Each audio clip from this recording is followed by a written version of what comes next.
Apocalipse, capítulo 14. Aqui está a perseverança dos santos, os que guardam os mandamentos de Deus e a fé em Jesus. Versículo 12. O livro de Apocalipse está repleto de citações do Antigo Testamento, textos dos livros históricos, dos Salmos e dos Profetas compõem este livro como um grande quebra-cabeças, cujas peças revelam o seu perfeito encaixe àqueles que servem a Deus. Apocalipse capítulo 1, versículo 1. Só neste capítulo existem referências dos livros dos profetas Ezequiel capítulo 9, versículo 4, Sofonias capítulo 3, versículo 13, Isaías, capítulos 21, versículo 9, 51, versículo 17, 34, versículo 10 e 63, versículo 3, Daniel capítulo 7, versículo 13 e Joel capítulo 3, versículo 13, além da referência ao livro de Gênesis capítulo 19, versículo 24. Certamente, este é um recado seguro de que toda a Escritura é inspirada por Deus, 2 Timóteo capítulo 3, versículo 16, e que de Gênesis a Apocalipse é a grande carta de Deus para a humanidade. Com base nisso, compreenderemos melhor o sentido da expressão Evangelho Eterno contida na mensagem do primeiro anjo. Na sequência da visão das duas bestas, João viu a vitória do Cordeiro e dos 144.000, todos os que serão achados imaculados, que não se contaminaram com mulheres, ou seja, que não se uniram aos falsos adoradores. Mesmo que Satanás haja por meio das suas instrumentalidades humanas, seguramente haverá livramento para o derradeiro remanescente de Deus e cumprir-se-á a profecia do salmista. Caiam 1.000 ao teu lado e 10.000 à tua direita, tu não serás atingido. Somente com os teus olhos contemplarás e verás o castigo dos ímpios, pois disseste: o Senhor é o meu refúgio, fizeste do Altíssimo a tua morada. Salmo 91, versículos 7 ao 9. Nem toda a cólera do inimigo será capaz de destruir aqueles que foram redimidos dentre os homens, primícias para Deus e para o Cordeiro. Aquele que faz de Deus a sua morada, o maligno não lhe toca. 1 João capítulo 5, versículo 18.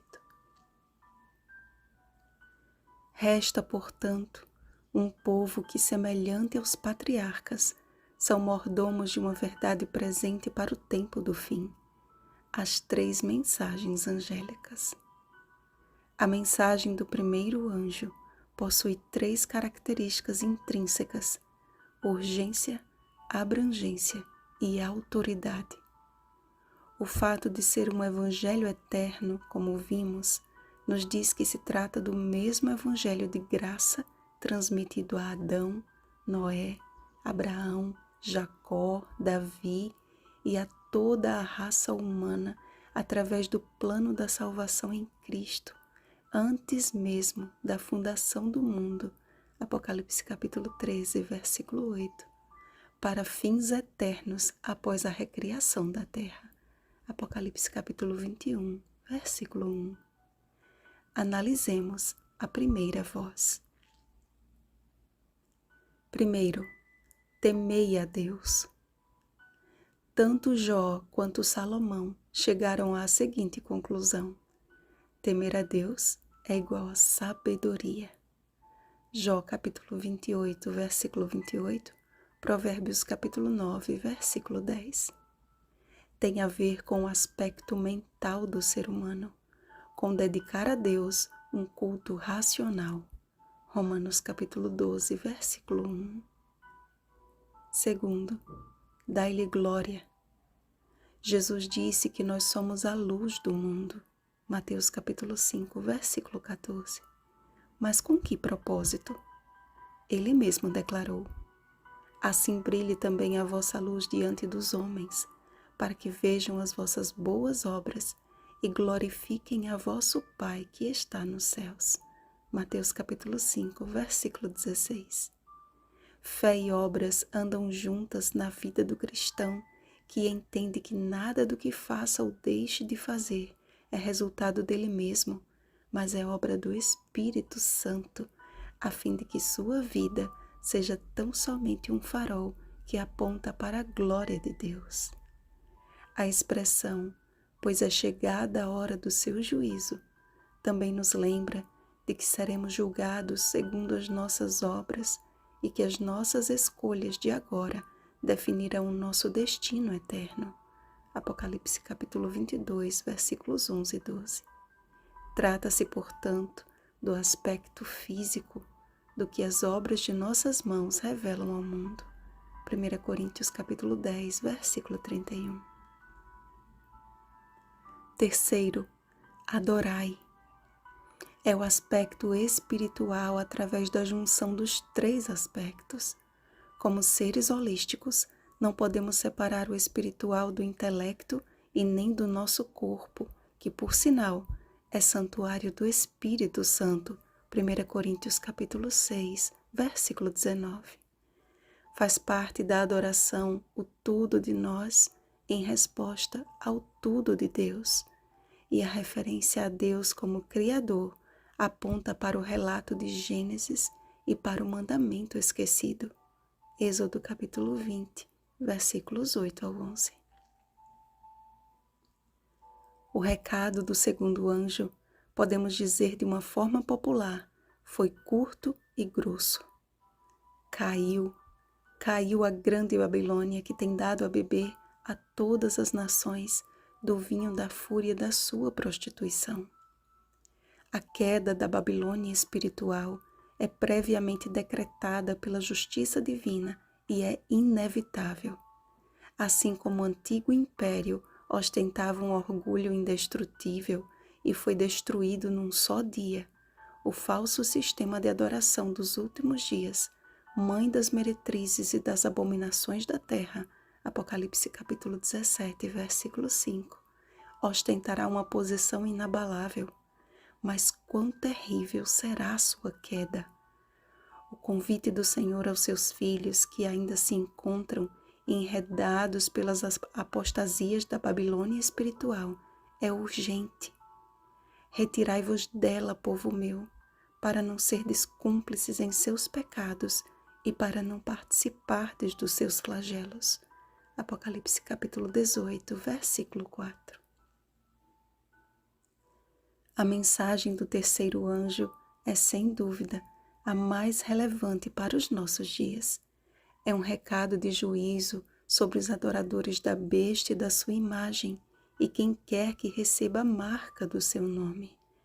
Apesar de estar escrito como uma sentença, não deixa de ser também uma advertência, a fim de que os fiéis servos de Deus saiam das fileiras do inimigo e avancem com perseverança no caminho estreito. E aqui está a perseverança dos santos, os que guardam os mandamentos de Deus e a fé em Jesus. Vimos que o papado, aliado aos Estados Unidos, estabelecerá uma marca sobre os seus seguidores. Vimos também que tal marca tem a ver com uma falsa adoração. Leis serão estabelecidas a fim de instituir o domingo como dia de guarda, sob o manto de causas legítimas, e todos os que se recusarem a aderi-las serão perseguidos e considerados inimigos do bem comum.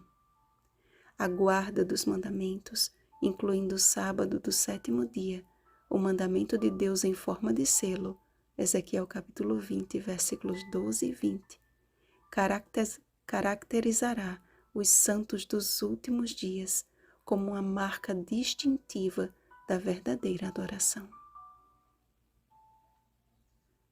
Meus irmãos, estamos às vésperas da última ceifa.